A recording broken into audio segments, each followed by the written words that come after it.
안녕하세요. 박석재 천문역사TV 박석재입니다. 오늘은 천문역사 스페셜 카테고리 23번째 시간입니다. 하늘이 열리고 태극이 춤추던 날, 오늘은 제 책 하늘의 역사의 8장 시공간 개념을 바꾼 상대성 이론에 대해서 총정리하는 시간이 되겠습니다.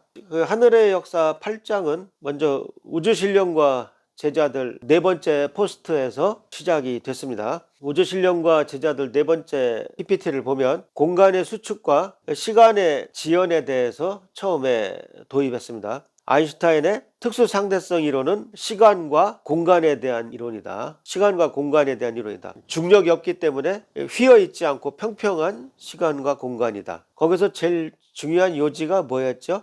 상대적으로 운동하는 관측자의 공간은 운동 방향으로 수축한다. 그러니까 내 공간이 아니고요. 상대적으로 이 관측자에 대해서 이동하는 물체, 그 물체의 공간은 줄어든다는 겁니다. 운동 방향으로 줄어든다는 겁니다. 정확히 말하면 광속에 가깝게 운동해야 효과가 나타납니다. 그 다음에 상대적으로 운동하는 그 관측자의 그 시간은 지연된다. 그 두 가지가 그 내용이었죠. 네, 지금 우주신령과 제자들 만화들은 전부 다 빼겠습니다. 이제 내용만 한번 정리해 보는 겁니다. 네, 그래서 특수상대성 이론은 중력이 없고 물체가 없고 순수한 시간과 공간의 이론이다. 근데 상대적으로 운동하는 관성계, 시간과 공간이 변하는 것이다. 즉 관측자의 시간과 공간은 변하지 않는다. 그래서 상대적으로 운동하는 사람의 그 공간은 운동 방향으로 수축한다. 그 다음 시간은 지연된다. 그것이 핵심 내용이었습니다. 그 다음 그래서 특수상대성 이론에서 나온 것이 바로 E는 MC 제곱이 되겠습니다. E는 MC 제곱은 아인슈타인이 1905년에 발표를 했죠. 그래서 질량이 에너지로 전환하는 그 열쇠를 쥐고 있는 방정식입니다. 질량에다가 광속의 제곱을 곱한 만큼 에너지로 전환된다는 거죠. 바로 이것이 원자폭탄의 원리고 수소폭탄의 원리다. 하여튼 그 원자폭탄은 핵 분열을 이용하는 거죠. 그러니까 우라늄 같이 무거운 동위 원소들이 그 반감하면서 철을 향해서 계속 질량이 줄어듭니다. 그래서 점점 작아지니까 핵 분열이라고 그래요. 그 경우에도 질량 결손이 생겨요. 그 경우에도 그 질량만큼 에너지가 폭발로 바뀌는 겁니다. 수소폭탄은 이제 원자폭탄이 터져서 수소들이 헬륨으로 핵융합하게 만드는 거죠. 작은 원소들이 모여서 융합이 되도록 해서 원자폭탄이 터져서 수소폭탄을 더 크게 터지게 만드는 거죠. 근데 그 경우에도 수소나 헬륨 같이 계속 가장 안정된 철 원소를 향해서 그 융합을 해나가는데 그 과정에서 에너지가 나옵니다.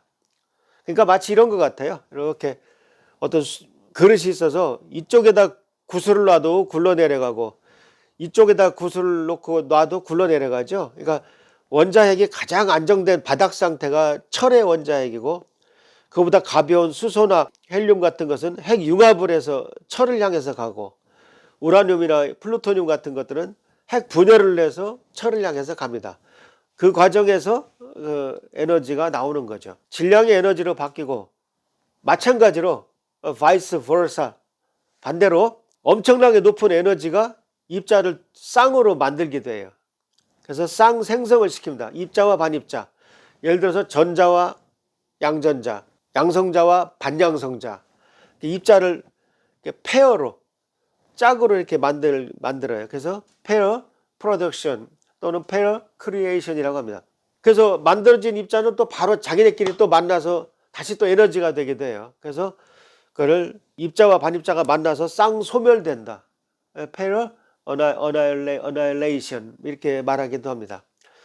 그래서 이것이 우주신령과 제자들 네 번째 포스트 주요 내용이었습니다. 이제 우주신령과 제자들 다섯 번째 포스트에서는 우리가 뭘 공부했을까요? 만화는 이제 다 뺍니다. 요점 정리만 해드리겠습니다. 전부 통합해서요. 이번에는 그 휜 시공간의 물리학에 대해서 공부했습니다. 그래서 아인슈타인의 일반 상대성 이론이 1915년에 나오게 됩니다. 1905년에 특수 상대성 이론이 나오고 특수한 경우에만 맞는 특수 상대성 이론이 나오고 10년 뒤에 일반적으로 다 적용되는 일반 상대성 이론이 더 정교한 이론으로 나오게 됩니다. 이 흰 시공간의 그 물리학은 시간 공간에 중력이 더해집니다. 중력이 더해짐으로써 이 중력이 바로 시간과 공간을 휘게 만듭니다. 앞에서는 평평한 시공간이라고 했는데, 평평하다 그랬는데 이제는 휘는 시공간, 뭐 말 한 장처럼 휠 수도 있고 공처럼 휠 수도 있고 그런 공간을 만들게 됩니다. 그래서 이 휜 시공간이 바로 중력의 역할을 한다, 그렇게 말씀드렸어요. 그래서 우리가 고무막에다가 무거운 구슬을 놓으면 고무막이 이렇게 축 처지죠. 이렇게 그릴 수는 없지만 우주 공간에 무거운 천체가 있으면 주위 시공간이 휘게 되는 겁니다. 이어서 고무막이 휘어 있을 때 여기다 작은 구슬을 굴려 넣으면 구슬이 이렇게 떼굴떼굴 이렇게 빙글빙글 돌아서 안으로 들어가지 않습니까? 이와 마찬가지로 시공간이 휘어 있으면 이 천체가 잡아당기지 않아도 들어오는 물체가 저절로 이 중력장으로 빨려서 떨어지게 되는 겁니다. 그래서 중력을 이렇게 생각한다. 뉴턴 중력에서는 물체와 물체가 서로 잡아당기는 겁니다. 아인슈타인의 일반 상대성 이론에서는 천체가 중력장을 휘어놓고 있는 것입니다. 근데 무슨 차이가 있을까요? 뉴턴 물리학에서는 빛이 휠 수가 없어요. 왜? 빛은 광자라는 입자로 되어 있는데 광자는 질량이 없어요. 질량이 없으니까 천체가 빛을 잡아당길 수가 없어요. 근데 일반 상대성 이론에서는 시공간을 휘어놨고 거기 빛이 들어와도 빛은 시공간에서 가장 짧은 단거리선으로 진행을 합니다. 그 단거리선이 휠 수밖에 없어요. 거기에 대해서 우주신령과 제자들 5번째 시간에 자세히 말씀드렸습니다. 현재 우리는 하늘의 역사 지금 8장을 지금 정리하고 있는 중입니다. 그 다음에 이제 우주신령과 제자들 6번째 시간에는 미운 오리 새끼 블랙홀에 대해서 공부했습니다. 자, 미운 오리 새끼라는 건 언젠가 이제 백조가 된다는 얘기죠. 왜 미운 오리 새끼가 됐느냐? 아인슈타인이 1915년에 이제 일반 상대성 이론을 풀었잖아요. 그 방정식을 보여줬단 말이에요. 그런데 슈바르츠 실트라는 사람이 바로 그 다음에 1916년에 그 방정식을 풀었다고 편지를 보냅니다. 그 방정식을 풀어보니까 우리 태양 주위에서 빛이 2초의 각도만큼 휘더라. 정말 눈곱만큼 휘는 거죠. 이렇게 빛이 조금 휘는 겁니다. 1도라는 각도가 3600초인데 1도가 얼마나 작아요. 근데 그게 3600초라고 2초만큼 휜다는 거죠. 해 질량 때문에 휘는 건데 해가 그대로 수축을 하게 되면 이 무게는 질량은 안 바뀐다 하더라도 해 밀도가 높아지기 때문에 중력이 강해집니다. 표면 중력이. 빛이 더 많이 휘게 돼요.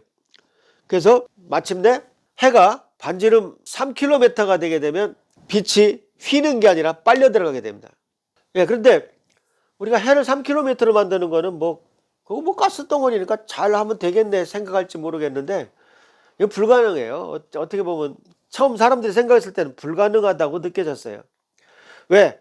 이거 지구를 사람 손톱만하게 만드는 거하고 똑같은 거예요. 어떻게 지구를 사람 손톱만하게 만듭니까? 근데 실제로는 가능합니다. 천체 물리학 현상에서는 가능해요. 근데 어쨌든 당신은 도저히 믿을 수 없다. 그래서 바로 미운 오리 새끼가 되는 것입니다. 이러한 내용들이 하늘의 역사 8번째 시공간 개념을 바꾼 상대성 이론의 주요 내용이 되겠습니다. 근데 제가 상생방송에서 10부작으로 하늘의 역사를 강연한 적이 있어요. 2020년 6월 5일 날 방송된 하늘의 역사를 보시면 그 10부작 중에 8부 시공간 개념을 바꾼 상대성 이론에 대해서 제가 강의한 내용이 나옵니다. 오늘 제가 쭉 정리한 공간의 수축과 시간의 지연, 휜 시공간의 물리학, 미운 오리 새끼 블랙홀 등이 1시간 강의로 자세히 잘 정리되어 있습니다. 제가 바로 연결해드리겠습니다. 그래서 다 한번 1시간 동안 천천히 이 개념을 다시 한번 설명 들어보세요. 자, 구독 부탁드립니다.